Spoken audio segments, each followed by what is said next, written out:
Can you spare a zipper? If so, then you can make yourself an improvised fish hook. Just break off the zip and bust open the loop. Pull out the loose end to a 90-degree angle and then use a rough stone to grind the exposed tip down into a sharp point. And there you go, an easy to make improvised fish hook. Alternatively, you can turn the ring tabs of any discarded soda cans into fish hooks too. Spent bullet casings can be repurposed into makeshift arrowheads. Just grab a large rock and pound the casing flat. Remove the uncrushable rim by bending the metal back and forth until it breaks off. And once that's all done and dusted, grab a coarse stone and begin grinding down and sculpting that metal into your desired arrowhead shape.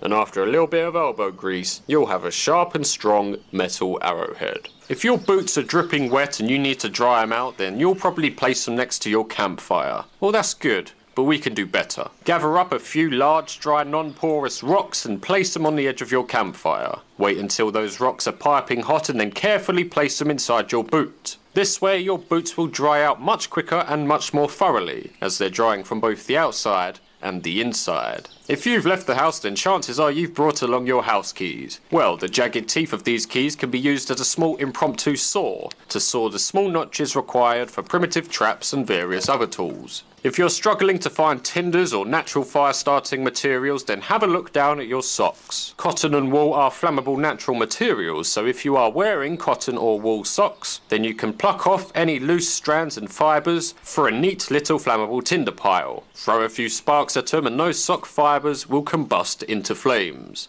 Mosquitoes and other insects are repelled by the scent of pine, so if mosquitoes are a concern, then grab a bunch of pine needles, crush them up in your hands, and then rub the oils they release onto your clothes. And that should keep the mosquitoes away. You can also burn pine needles over your fire for an ambient insect repellent for your entire camp. If you have no knife, but you're in need of a sharp cutting tool, then try looking around for flint rocks. These typically beige rocks with a shiny black interior can be cracked open and smashed together to chip off small flakes and fragments that have a razor-sharp edge. Consider replacing your ordinary bootlaces with 7-strand 550 paracord. So if you're ever in need of emergency cordage, then you can just pull out a few of those incredibly strong inner strands. Alternatively, you can just take off the whole bootlace for the strong string required for bow drill friction fires. Consider adding a small birthday candle into your survival kit. That way, if your lighter is running out of fuel, or you're down to your last match, then you can simply transfer the flame to the candle, which gives you a lot more time to work with it. Also, those party trick relighting candles work well as a windproof flame carrier. Many backpacks will have a soft foam padding, and in most cases this foam padding is flammable. So, for an emergency tinder, just cut out a few pieces of the foam and then vigorously drive your sparks into them to eventually produce fire. Try not to breathe in the fumes though, as they will be toxic. If your plastic water bottle has convex curvature, then if you angle it just right in front of the sun, then you can focus down the sun's rays like a magnifying glass for a Hail Mary fire-making method. If you're on the brink of dehydration and in need of some clean, safe drinking water, but all you have on you is a mere plastic bottle, then worry not, because you can still boil and purify water over the fire in just a mere plastic bottle. The plastic can withstand the intense heat of the fire without melting or deforming, so long as there is water inside to keep the bottle firm. Plastic bottles can not only boil water, but they can also filter your water too. So if the only water you have available to you is the filthy, dirty, putrid pond water, then the usual trick is to cut the bottle in half. The bottom will be your boiling cup and the top will be your water filter. To make the filter, simply pierce a few holes into the lid, and then gather up some moss, some grass and some small stones, and place them all into the top half. You can now pour your filthy water through this makeshift filter, and it will come out a lot cleaner.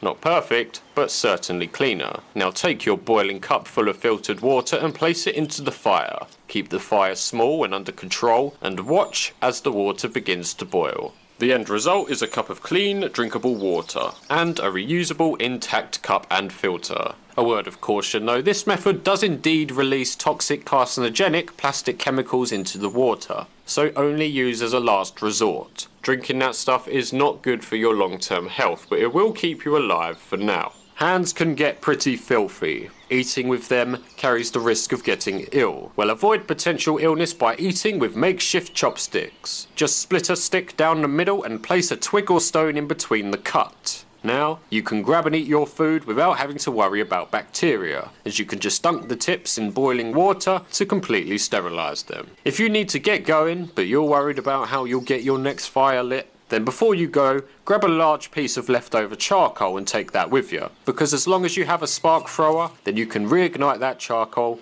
back into a glowing ember. If you happen to stumble across any discarded soda cans, then you can make a portable windproof stove, one that you can cook upon or just have as a little warm fire by the entrance of your shelter, if torrential downpour prevents you from having a fire on the outside. To make it, simply cut into the side of the can from the top down, slice across the top and bottom until you have a capital I shaped cut, and this is your window. Simply peel them open and you're good to go.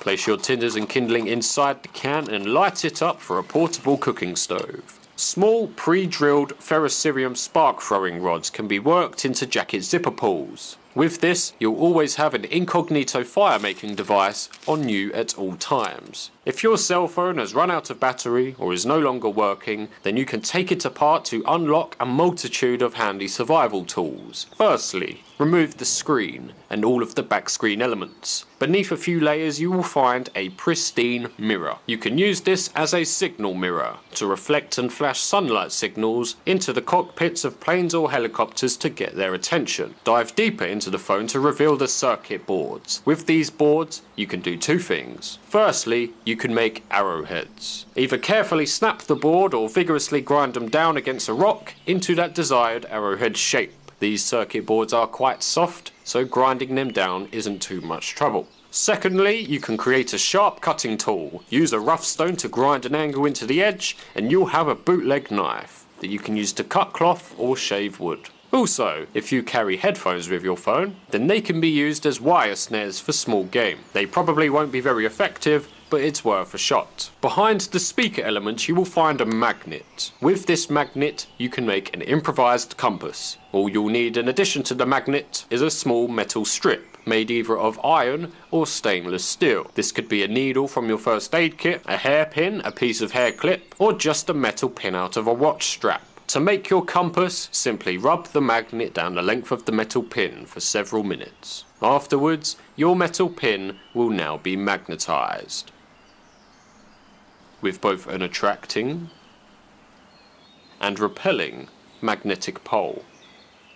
Now, if this pin is given something to float upon, then it will align itself with the Earth's north and south magnetic poles, giving you a north to south directional line. This is exactly how ordinary compasses work. So grab a leaf and find a perfectly still puddle. Put your leaf onto the puddle and then delicately place your magnetized metal pin onto the leaf. It will immediately begin to rotate and eventually settle once it has aligned with the Earth's magnetic field, giving you that north to south directional line. Generally, the end of the pin that's pointing the furthest away from the sun will be north, and the end of the pin that's pointing closest towards the sun will be south. This is only true for the northern hemisphere. For the southern hemisphere, those directions are reversed. That's all for now. Thank you for watching, and peace!